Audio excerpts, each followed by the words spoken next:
ఆళ్లగడ్డ పంచాయతీ పరిష్కార సమయంలో మంత్రి అఖిలప్రియకు సీఎం చంద్రబాబు క్లాస్ తీసుకున్నట్లు తెలుస్తోంది. సీనియర్లను కలుపుకొని వెళ్లాలని అఖిలప్రియకు చంద్రబాబు గట్టిగా చెప్పినట్లు సమాచారం. మంత్రి అఖిలప్రియ ఏవి సుబ్బారెడ్డితో విడివిడిగా సీఎం మాట్లాడారు. పోటీ రాజకీయాలు చేస్తున్నారంటూ ఏవి సుబ్బారెడ్డిపై అఖిలప్రియ ఫిర్యాదు చేశారు. కుమార్తెతో విమర్శలు చేయించారని ఆమె చంద్రబాబు దృష్టికి తీసుకువెళ్లారు. రాళ్లదాడి ఘటన ఆధారాలను ఏవి సుబ్బారెడ్డి చంద్రబాబు ముందుంచారు. అఖిలప్రియపై చర్యలు తీసుకోవాలని బాబును ఆయన కోరారు.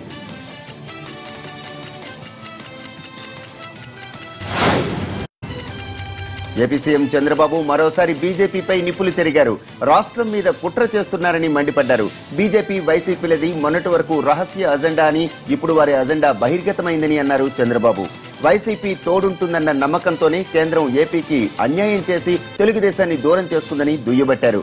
ప్రతి శుక్రవారం కోర్టుకు వెళ్లే జగన్ కేసులంటే భయం లేదంటున్నారని, తాను కేసులకు భయపడుతున్నాననడం హాస్యాస్పదమని ఎద్దేవా చేశారు.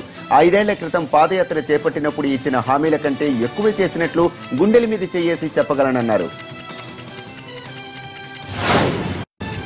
ఏపీకి అన్యాయం చేసిన వారికి కర్ణాటక ఎన్నికల్లో తెలుగు ఓటర్లు గుణపాఠం చెప్పాలని పిలుపునిచ్చారు చంద్రబాబు. వచ్చే ఎన్నికల్లో 25 ఎంపీ సీట్లు గెలిపిస్తే ప్రధాని ఎవరనేది మనమే నిర్ణయించగలుగుతామన్నారు.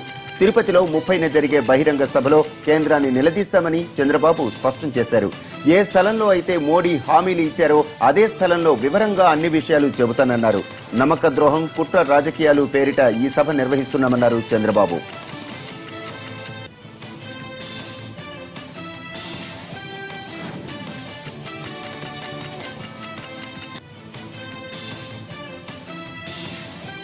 కేసులున్న నేతలకు దగ్గరవుతున్న ఎన్డీఏ సర్కార్ అవినీతి గురించి ఎలా మాట్లాడుతుందని ఏపీ సీఎం చంద్రబాబు నిలదీశారు. జగన్ గొప్ప నాయకుడన్న కేంద్ర మంత్రి రామ్దాస్ అథవాలే వ్యాఖ్యలపై ఆయన మండిపడ్డారు. కర్ణాటకలో ఎలాగైతే అవినీతి పరులకు ప్రాధాన్యతనిచ్చారో ఏపీలోనూ అదే చేయాలనుకుంటున్నారని ఆరోపించారు చంద్రబాబు. నిన్న ఒక మంత్రి అంటున్నాడు, ఆయన కంటే మంచి ఎన్డీఏ నుంచి వచ్చి ఆయన కంటే మించిన నాయకుడు లేడు, బ్రహ్మాండమైన నాయకుడని. అంటే మీరందరూ కలిసి నీతిని ఏ విధంగా పరిరక్షిస్తారని అడుగుతున్న ఎన్డీఏ గవర్నమెంట్ని. పద్ధతి లేని రాజకీయాలు, పద్ధతి లేని అలయన్స్లు, లేకుంటే రాజకీయమే ముఖ్యంగా మీకు కావాల్సింది. కర్ణాటకలో చేసిన పని ఇక్కడ కూడా చేస్తూ మీరు మాట్లాడుతున్నారు. అవినీతి పరులకి అందలం ఎక్కించిన తర్వాత మీరు నీతి గురించి మాట్లాడే అవకాశం ఉందండి. అవినీతి పరులతో అన్ని కేసులు ఉండే వాళ్ళతో మీరు పెట్టుకున్న తర్వాత మిగిలిన వాళ్ళందరూ మిమ్మల్ని చూసి ఏ విధంగా భయపడతారండి? పారిపోయినా కూడా మీరు పట్టుకోలేని పరిస్థితి. ఎందుకు? మీ అప్రోచ్లో లోపం ఉంది. జనసేన అధినేత పవన్ కళ్యాణ్, టీడీపీ ఎంపీ గల్లా జయదేవ్ల మధ్య ట్విట్టర్ వార్ నడుస్తోంది. 2 రోజుల క్రితం గల్లా జయదేవ్ తన ట్విట్టర్ పేజీలో కొత్త సినిమా త్వరలోనే రిలీజ్ కాబోతోంది. జగన్ పవన్ టైటిల్ తో రాబోతున్న ఈ చిత్రానికి కథా దర్శకత్వం ప్రశాంత్ కిషోర్ అయితే మోడీ షా ప్రొడక్షన్స్ బ్యానర్ లో ఈ చిత్రం విడుదలవుతోందంటూ ట్వీట్ చేశారు. దీనికి కౌంటర్ ఇచ్చింది జనసేన. వన్డే ఇంటర్నేషనల్ మ్యాచ్ లా ఒక్కసారి లోక్సభలో స్పెషల్ స్టేటస్ పై మాట్లాడి మౌనం పాటిస్తున్న గల్లా గారు మీ మౌనం వెనుక కారణం ఏమిటి అని ప్రశ్నించింది. కొత్త సినిమా, కథా, డైరెక్షన్ వంటి బ్యాటరీ డౌన్ అయిపోయిన మాటలు మానేసి స్పెషల్ స్టేటస్ తెచ్చే మార్గాలని కాస్త ఆలోచించండి అంటూ సలహా ఇచ్చింది జనసేన. జనసేన ట్వీట్ కి వెంటనే రీకౌంటర్ కూడా ఇచ్చారు గల్లా. 4 ఏళ్లుగా సుమారు 100 సార్లు స్పీచ్ ఇచ్చాను, అంటే సెంచరీ కొట్టాను. ప్రత్యేక హోదా కోసం మేం కేంద్రం, ప్రధానిపై యుద్ధం చేస్తూనే ఉన్నామన్నారు గల్లా. మరి పవన్ ప్రధాని మోడీపై ఎందుకు ఆధారపడుతున్నారని ప్రశ్నించారు. అసలు ఆయన ఎవరితో ఫైట్ చేస్తున్నాడో చెప్పాలంటూ ట్వీట్ చేశారు ఎంపీ గల్లా. దీనిపై జనసేన పార్టీ అధ్యక్షుడు పవన్ కళ్యాణ్ ఎలా స్పందిస్తారో చూడాలి. 14 ఏళ్ల అలుపెరగని పోరాటంలో తెలంగాణ సాధించిన పార్టీ టీఆర్ఎస్ అన్నారు కేసీఆర్. 4 ఏళ్ల పాలనలోనే తెలంగాణను చాలా రంగాల్లో నంబర్ 1 గా నిలిపామని గుర్తు చేసిన కేసీఆర్ పారదర్శక పాలన అందిస్తున్నామని చెప్పారు. వచ్చే ఎన్నికల్లో కూడా టీఆర్ఎస్ జైత్రయాత్ర కొనసాగుతుందని ధీమా వ్యక్తం చేశారు. తెలంగాణ ఏర్పాటైన దగ్గర నుంచి కడుపు కట్టుకుని నీతి నిజాయితీతో పనిచేస్తున్నామని కేసీఆర్ చెప్పారు. ఎవరు ఊహించని విప్లవాత్మక మార్పులకు శ్రీకారం చుట్టే ఎన్నో పథకాలకు శ్రీకారం చుట్టామని గుర్తు చేశారు. ఆయన ప్లీనరీలో పార్టీ శ్రేణులకు దిశానిర్దేశం చేశారు. హైదరాబాద్ కొంపల్లిలో జరిగిన పార్టీ ప్లీనరీలో 6 తీర్మానాలు ఆమోదించారు. ప్లీనరీకి నేతలు, కార్యకర్తలు భారీ సంఖ్యలో తరలివచ్చారు.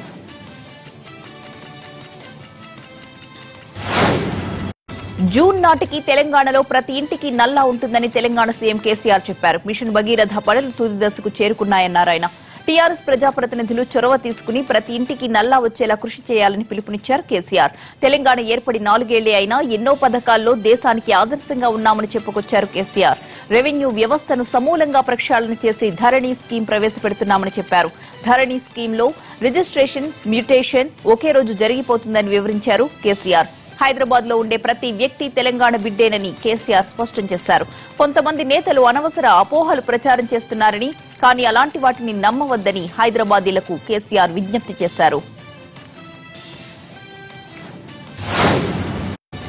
తెలంగాణలో ఉన్న ప్రతి వ్యక్తి ఇక్కడి వారేనని చెప్పారు కేసీఆర్. ప్రజలకు మేలు చేయటానికి ఆలోచనలు రాని ప్రతిపక్ష పార్టీలు ఇప్పుడు టీఆర్ఎస్ ను విమర్శించడం సిగ్గుచేటన్నారు కేసీఆర్. విపక్షాలు కలలో కూడా ఊహించని పథకాలకు రూపకల్పన చేశామని ప్రకటించారు. ప్రపంచంలో ఎక్కడా లేని విధంగా రైతు బంధు పథకానికి రూపకల్పన చేశామన్నారు. టీఆర్ఎస్ ఘనత అంతా కార్యకర్తలకే దక్కుతుందని, పార్టీ జెండా మోసిన 75 లక్షల మంది కార్యకర్తల కృషి ఫలితంగానే విజయాలు దక్కుతున్నాయని చెప్పారు ఆయన.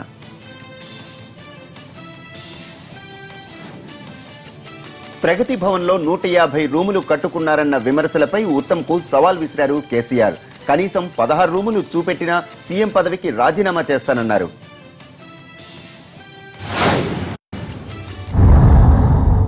ఉత్తమ్ కుమార్ రెడ్డి ఒక మాట చెప్తున్నాడు, సిగ్గుచేటు. ఇప్పటికే 2-3 సార్లు అవమానపడ్డాడు, అయినా కానీ తెలివితేటలు లేవు, ఎట్లా మాట్లాడానో తెలియదు. ఈ మధ్య సభ బస్సు ఆయన ఏం చెప్తాడు, 150 రూములతోని ప్రగతి భవన్ కట్టుకున్న ముఖ్యమంత్రి అని చెప్తాడు. నేను ఒక్క ఛాలెంజ్ చేస్తా ఉన్న ఉత్తమ్ కుమార్ రెడ్డి, సాయంత్రం 5-6 గంటలకు ఇలా ఈ సభ అయిపోతుంది. 7:30కు నేను ఇంటికాడనే ఉంటా. మొత్తం మీడియాని తీసుకొని నువ్వు రా. ఒకవేళ 150 కాదు 15 రూములు చూపెట్టకపోతే ఆ ప్రగతి భవన్ ముందు నువ్వు ముక్కు నేలకు రాసిపోవాలి. నువ్వు చూపెట్టి 16వ రూము, నేను ముక్కు నేలకు రాయడం కాదు. 8 గంటలకు పోయిన ముఖ్యమంత్రి పదవికి రాజీనామా చేస్తా అని చెప్పి నేను మనవి చేస్తా ఉన్నా.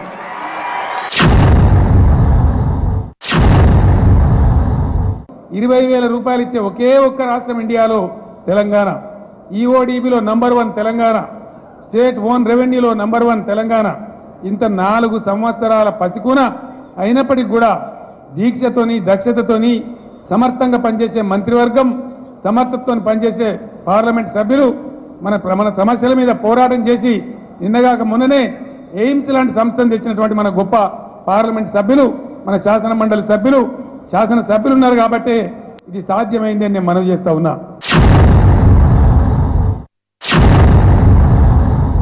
కాంగ్రెస్ గవర్నమెంట్ ఉంటే ధీరేంద్ర బ్రహ్మచారి, చంద్రస్వామి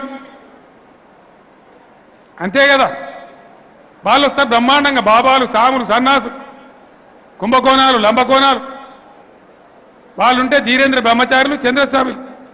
ఇప్పుడు ఆసారాం బాపులు, డేరా రామ్ రహీం బాబాలు, నీరవ్ మోడీలు, లలిత్ మోడీలు. ఇదా ఈ దేశం కర్మ? ప్రజలకు బ్యాంకులలో డబ్బులు దొరకాయి, మోడీలు మాత్రం మనకు బోడిగుండు కొట్టిపోతారు, పోతూనే ఉంటారు. మనం అనుభవిస్తూ ఉండాలి. మళ్ళీ ఆహా కాంగ్రెస్, ఓహో బీజేపీ అని పొగుడుతూనే ఉండాలి. ఇది దేశం చేసుకున్న కర్మనా?